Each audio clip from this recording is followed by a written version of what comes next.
has presented India's first full-fledged pandemic budget now. As expected, there was huge emphasis on health and welfare. The health budget outlay was increased by 137% to rupees 2.83 lakh crores. This includes around 35,000 crores for India's COVID vaccine drive. The finance minister also said that at least 2 or more India-made vaccines are in the pipeline. Around 2,200 crores have also been allocated to tackle air pollution in major urban centres. The finance minister announced a new public health scheme, Atmanirbhar Health Yojana, with an outlay of rupees 65,000 crores. Besides this, the government will also set up 15 health emergency centres.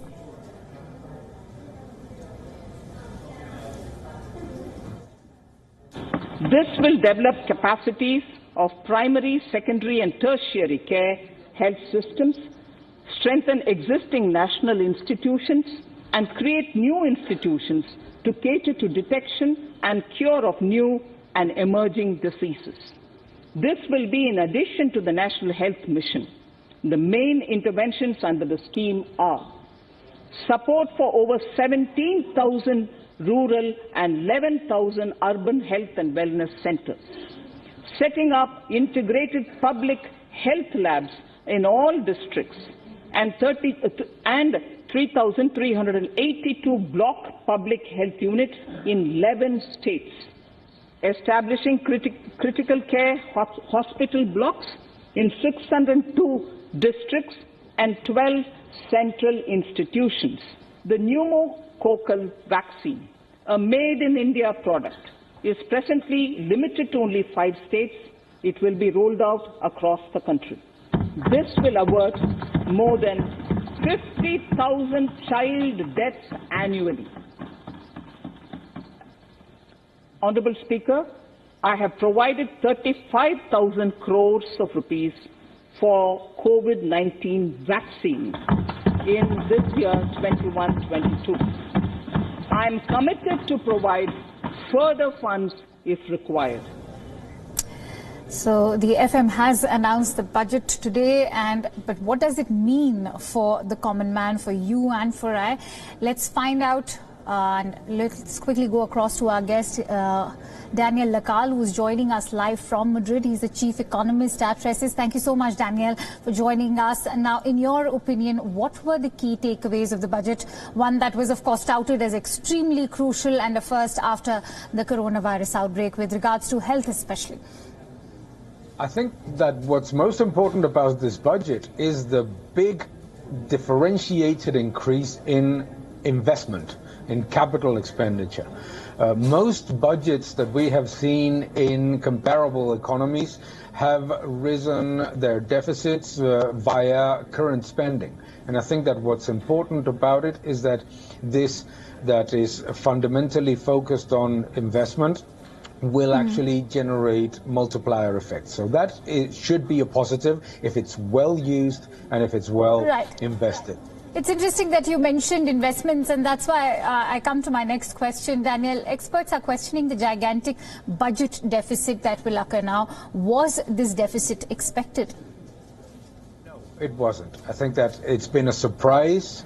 I think that the extent of the deficit and the borrowing expected from the government is higher than expected.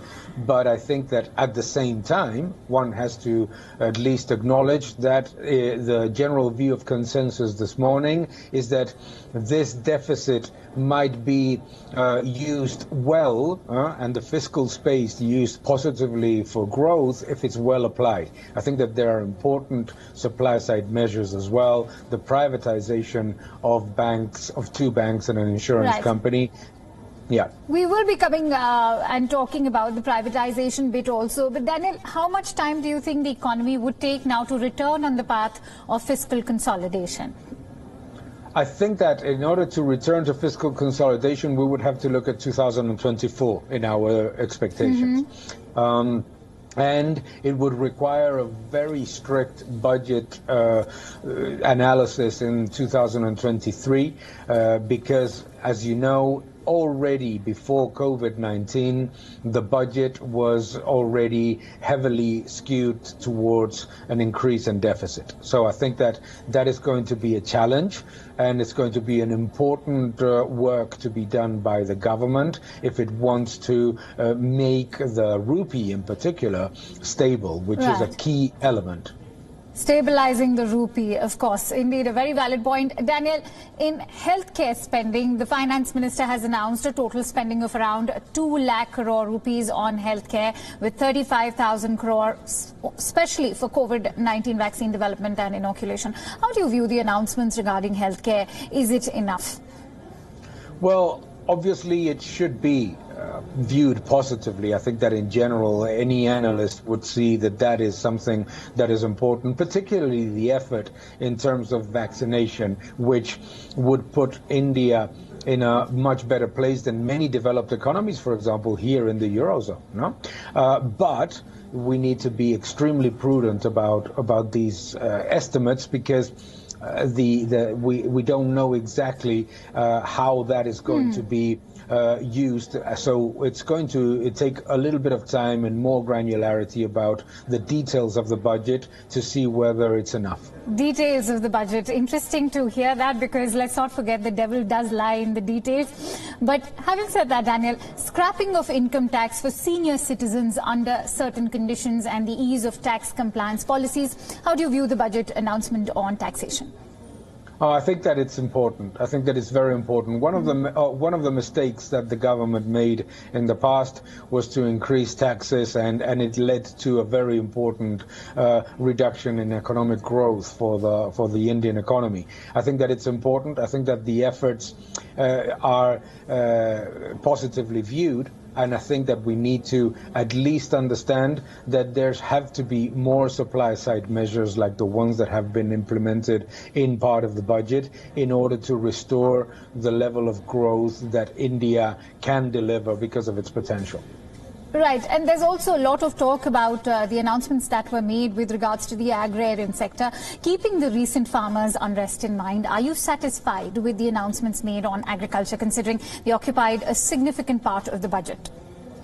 This was expected, I think. I think that the focus on agriculture was expected, and that in general we need to see that there is a gradual reduction of subsidies that have not worked in the past. And we understand that now with the COVID-19 crisis, there are a number of things that need to be done in order to support the agricultural sector, and it makes total sense. But I think that the government has to take important actions to reduce the percentage of subsidies in the budget, which has become very burdensome.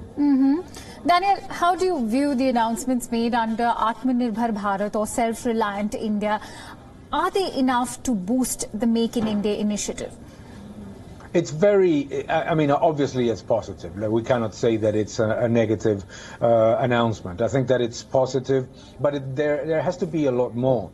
The potential of the Indian economy is so enormous that when we look at it from the outside and as international investors, we always say that there needs to be a further boost to develop the small companies in the country into medium-sized companies. That is a key factor. I think that the government has done some efforts in that process, but it needs to do a lot more. But obviously, it is a positive. I think that obviously this budget is all about COVID-19 and the response to the crisis, but in subsequent budgets, it certainly needs to tackle the the reality of a very small business fabric in India. Right, the reality of a very small business fabric. That's an interesting way to put it. Daniel, to liberalize foreign direct investment in Indian insurance companies, that too up by 74%, has been viewed as a welcome change. But is it enough for the amount of FDI that India needs? No, it's not enough. I think I don't understand why, for example, the government does not simply liberalize entirely in order to attract as much foreign direct investment, particularly in a year, 2021, in which a lot of investors globally are going to be looking at India as one of the very few economies that is going to deliver strong growth. Therefore, I think that in many of these cases, you see like the government is reining on its on the need to attract more capital from abroad, and it is not enough, but it is a welcome step, obviously. Right. I'm now going to, of course, shift our focus over to disinvestment. A lot has been announced with regards to disinvestment, including 2 public sector banks, 1 general insurance company, and even Air India. Will it be comfortable to, first of all, secure buyers in a post-COVID world, especially for Air India at a time when aviation has been severely impacted? Well, I think that actually it's a very good moment to talk about disinvestments and to talk about privatizations, because there is a lot of money out there from the global investment community looking for growth and looking for companies with high potential. Therefore, the government can really make a very positive effect on the economy by attracting investment and by attracting more efficient ways of managing those companies. But also, I think that the appetite to invest in India is very, very strong. Right. Daniel, Budget 2021 has imposed infra-development cess on a list of goods, with agri-infra cess imposed on petrol and diesel. What's your take on this cess, and what will it mean for the common man? Well, for the common man, it's basically, I think that what the government is trying to do is to reduce the burden of inflationary pressures. But we need to understand that in India, inflationary pressures come fundamentally from the weakening of the local currency. And what the government needs to understand is that monetization of Daniel, I'm sorry to interject, but as we speak, the Finance Minister, Nirmala Sitharaman.